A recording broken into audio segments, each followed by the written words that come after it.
નમસ્કાર, હું શીતલ દેસાઈ ફરી પાછી હાજર છું મારા વિચારો સાથે. મારું શીર્ષક છે દીકરી. દીકરી એ બાલનો દરિયો નહીં, પણ સ્નેહની સરિતા છે.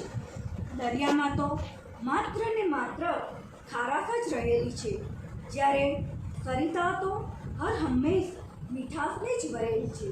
દરિયામાં ઉચ્છૃંખલતા અને ઝાંઝરાપણું, છીછરાપણું તથા અભિમાન અને ગર્વિતા રહેલા છે, જ્યારે નદી એ તો સ્નેહ, પ્રેમ અને અનન્ય એવી સમર્પિતતાનું પ્રતીક છે. સરિતા એ શૈલજા, શૈલપુત્રી અને શૈલ આત્મજા છે, જે સદૈવ સાગરને સમર્પિત થવાને ઉત્સુક અને તત્પર છે.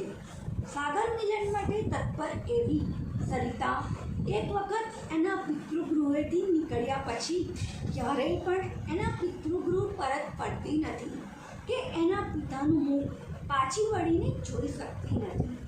સાગર મિલનને ઉત્સુક એવી સરિતા સાગરમાં પોતાની જાતને સંપૂર્ણપણે ઓગાળીને પોતાની મીઠાશના સ્વતંત્ર અસ્તિત્વ અને સ્વતંત્ર ઓળખને પણ જળમૂળથી વિલોપ કરી દે છે, અને સાગરની ખારાશને પોતાની ઓળખ અને પોતાનું અસ્તિત્વ બનાવી દે છે.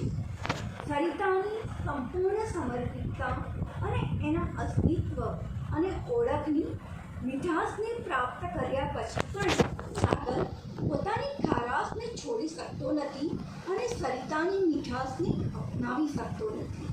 સરિતાની જેમ જ દીકરી પણ સંપૂર્ણ સમર્પિત થઈને પોતાનું સ્વતંત્ર અસ્તિત્વ અને ઓળખને વિલોપિત કરી દે છે, ઉગાડી દે છે. દીકરી એ ઘરના ઉંબરે મૂકેલ દીવા સમાન છે કે જે ઘરની અંદર અને બહાર એમ બંને તરફ પ્રકાશ પાથરે છે, અને છતાં એ દીવાની સ્વયંને નીચે તો એક પ્રકારનો ગૂઢ અંધકાર જ છવાયેલ છે. એમ જ દીકરી પણ પૈતૃગૃહ અને શ્વશુરગૃહ એમ બંને પરિવારોની જવાબદારી વહન કરે છે, અને બંને પરિવારોને ઉજાગર કરવાની અને બંને કુળના સંસ્કારોને નિભાવવાની કળા જન્મજાત હસ્તગત હોવા છતાં પણ એ દીકરીના સ્વતંત્ર અસ્તિત્વ અને સ્વતંત્ર ઓળખ તો ગૂઢ અંધકારમય જ હોય છે, અને એની સ્વતંત્ર ઓળખ અને સ્વતંત્ર અસ્તિત્વ તો અમાવસ્યાના કોઠા હેઠળ જ રહેલ હોય છે, અને એની જવાબદારીનું દાયિત્વ તો ગ્રહણને સદૈવ ગ્રસી રહ્યું છે, અને રીત રસમોના ધુમ્મસ હેઠળ એની ઓળખ અને અસ્તિત્વ ઔષબિંદુ માફક ક્યાંય ઓજલ થઈ ગયેલ હોય છે. દીકરીને તો હર હંમેશ અન્યનો પડછાયો અને પડવો બનીને જ સંતૃપ્તિ માનવી પડતી હોય છે, પરંતુ એ દીકરીના મનોજગતમાં તો પોતાની એક આગવી ઓળખ, અમીઠ છાપ અને પોતાનું આગવું અસ્તિત્વ, સ્વતંત્ર અસ્તિત્વ ઊભું કરવાની અદમ્ય એવી ચાહત રહેલી જ હોય છે. એના મનોવિશ્વમાં અન્યના ઉદાહરણ કે અન્યોને ચિતરેલા ચીલાચાલુ ઉપર ચાલવાનું નહીં, પરંતુ અન્યોને માટે પોતાનું ઉદાહરણ પૂરું પાડવાની વણ ખેડાયેલ માર્ગ ઉપર પોતાની આગવી અને અનન્ય એવી નીત નવી પેઢીઓ પોતાના આત્મબળના પ્રભાવે કંડારવાની તમન્ના રહેલી જ છે. એને અન્યનો પડછાયો કે પડવો બની માત્ર જ રહેવું નથી, એને તો આકાશને આંબવું છે, અને પોતે જ પોતાની સંગત અને સોબતને માણવી છે, પોતે જ પોતાના ઉદાહરણ બનવું છે. મુક્ત ગગનમાં વિહાર કરવા ઈચ્છનાર દીકરીને આકાશ તો પૂરું પાડવામાં આવે છે, પણ એની પાંખો કાપીને એને પરાસ્ત કરી એની પાસેથી એ આકાશ જીતવી લેવામાં આવે છે. એનું વ્યક્તિત્વ, અસ્તિત્વ અને ઓળખ તો સદૈવ જવાબદારીઓ, ફરજો, દાયિત્વ, રીત રિવાજો, રસમો અને સમાજના નીતિ નિયમોના પાંજરામાં નજર કેદ થયેલ હોય છે, અને પાંજરું આખરે તો પાંજરું જ છે, ભલે પછી એ પાંજરું સુવર્ણનું કેમ ન હોય અને હીરા હીરા મોતી અને રત્નોથી જડિત કેમ ન હોય.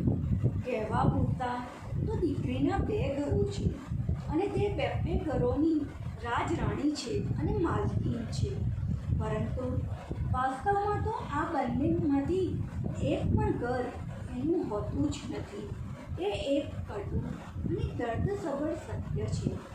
આ બંને ઘરો પૈકી એક ઘર એનું પૈતૃક ઘર છે કે જ્યાં તેનો જન્મ થયો, તેનું બાળપણ, તારુણ્ય અને યુવાનીના કેટલાક વર્ષો વીત્યા, જ્યાં તે ચાલતા બોલતા શીખી, જ્યાં તેના અરમાનો અને સ્વપ્નો તાણાવાણાની જેમ ગૂંથાયેલા છે, જે એના અને એના અસ્તિત્વથી અભિન્ન છે. બીજું સ્વસુર ગૃહ છે કે જ્યાં કુમકુમ પગલાં થકી પ્રવેશી તેણે સમગ્ર જીવન વ્યતીત કરવાનું છે. પરંતુ આ બંને પૈકી એક પણ ઘર તેનું હોતું જ નથી. તેથી જ દરેક દીકરીએ લગ્ન પહેલાં જ પોતાની સ્વતંત્ર આર્થિક ક્ષમતા અને સદ્ધરતા પ્રાપ્ત કરવી, તેમજ પોતાની સ્વતંત્ર આર્થિક ક્ષમતા થકી સ્વયંને માટે સ્વયંનું ને માત્ર સ્વયંનું જ કહી શકાય એવું ઘર ખરીદી લેવું જોઈએ, જેથી સમાનભેર અને ગર્વપૂર્વક પોતાને માટે પોતાનું ઘર હોવાનું અનુભવી શકે અને અન્યોને જતાવી શકે.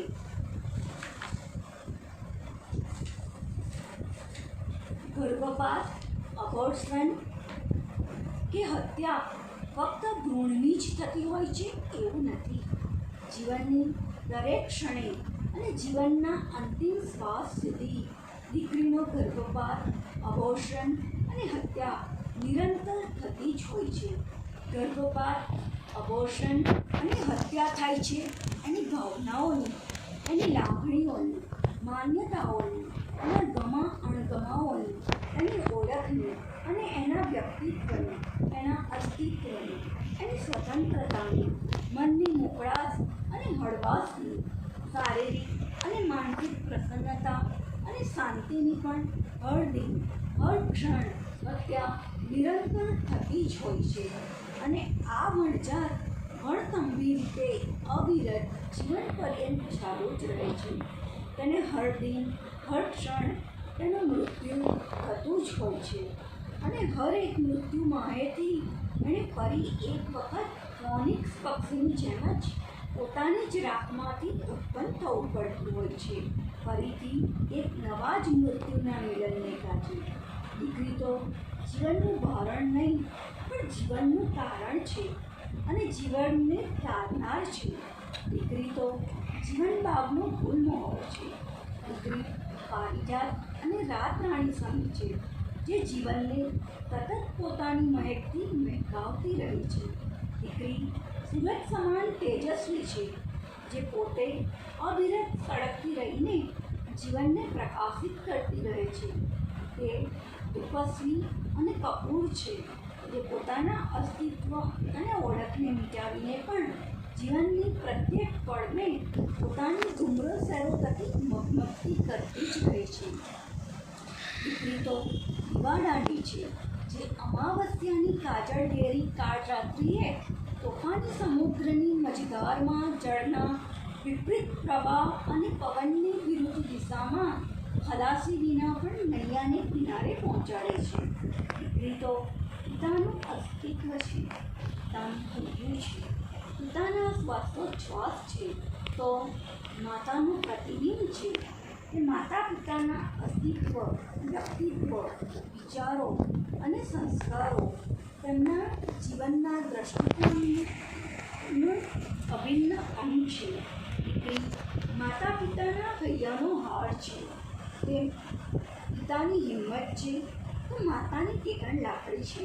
દીકરી એ તો મહેંદીના પાન સમાન છે, જે પોતાની સ્વતંત્ર અને આગવી ઓળખ, પોતાનું સ્વતંત્ર આગવું અને અનન્ય અસ્તિત્વ સંપૂર્ણપણે ગુમાવીને પણ અન્યોના જીવનમાં અવિરત મેઘધનુષી રંગો ભળતી જ રહે છે. દીકરી એ ચંદન સમાન છે, જે પોતે સતત ઘસાતું રહેતું હોવા છતાં પણ તો સુવાસ જ પ્રદાન કરે છે. દીકરી શેરડીના સાઠા જેવી નિર્મળ છે, જે સતત કપાતા રહેતા હોવા છતાં પણ અન્યોના જીવનમાં મીઠાશ જ પ્રતિપાદિત કરવાનો પોતાનો ગુણ ક્યારેય પણ છોડતી નથી. દીકરી એ કોઈ વસ્તુ, શોપીસ કે ફર્નિચર નથી કે જેને અન્યને દાનમાં આપવાની હોય. એટલે કન્યાદાન એવો શબ્દ તો સદંતર અસ્થાને જ છે, પરંતુ લગ્નની વેદી ઉપર અગ્નિની સાક્ષીએ પિતા જ્યારે પોતાની દીકરીનો હાથ એના ભાવિ જમાઈના હાથમાં સોંપે છે, ત્યારે એનામાં એક વિશ્વાસ મૂકે છે કે જે આજ સુધી જણજણની ઘૂઘરીઓ થકી પોતાના સમગ્ર ઘર અને જીવનને ઝંઝોટ કરતી ઝરણાની જેમ ખડખડ રહેતી મારી આત્મજા, મારા જીવન આકાશને કોકિલ કંચા કલરવથી જીવન અને ભર્યું ભર્યું બનાવનાર એ મારી દીકરી કે જે મારું અને મારા પરિવારનું અભિમાન, મારી જવાબદારી, મારી નિયતિ, મારી ગરિમા અને મારું માન સન્માન રહી છે.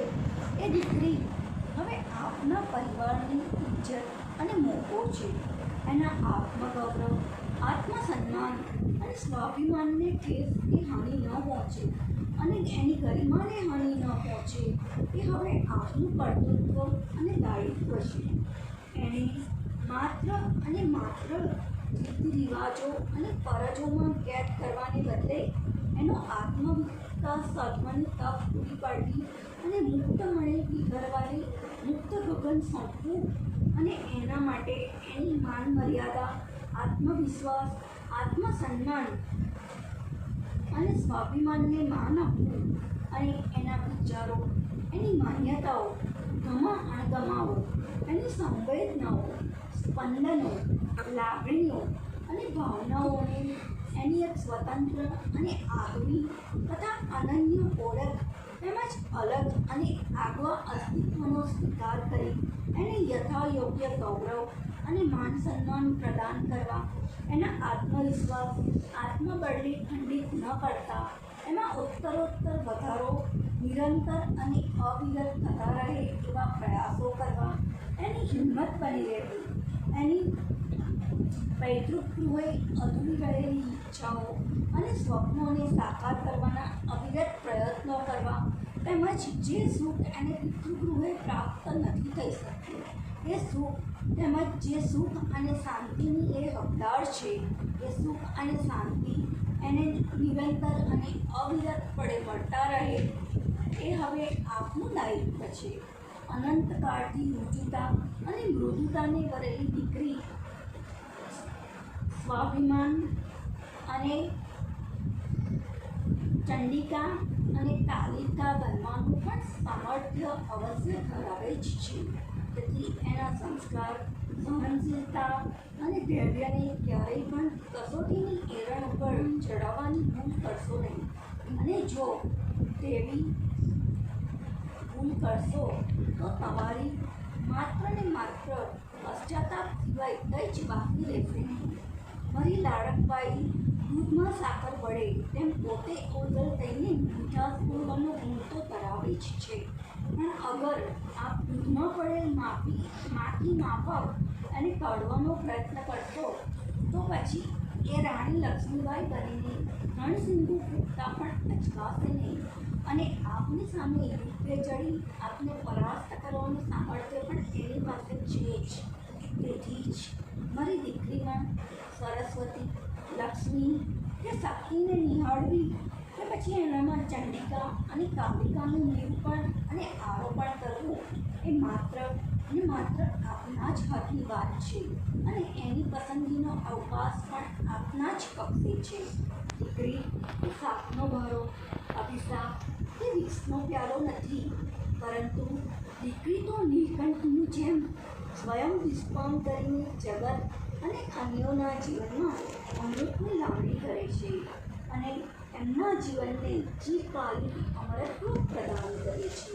દીકરી એ ખરેખર ગર્વ અને અભિમાન, સ્વાભિમાન, આત્મસન્માન, આત્મગૌરવ, આત્મબળ અને આત્મવિશ્વાસ છે, નહીં કે એનાથી કંઈ ઉપર.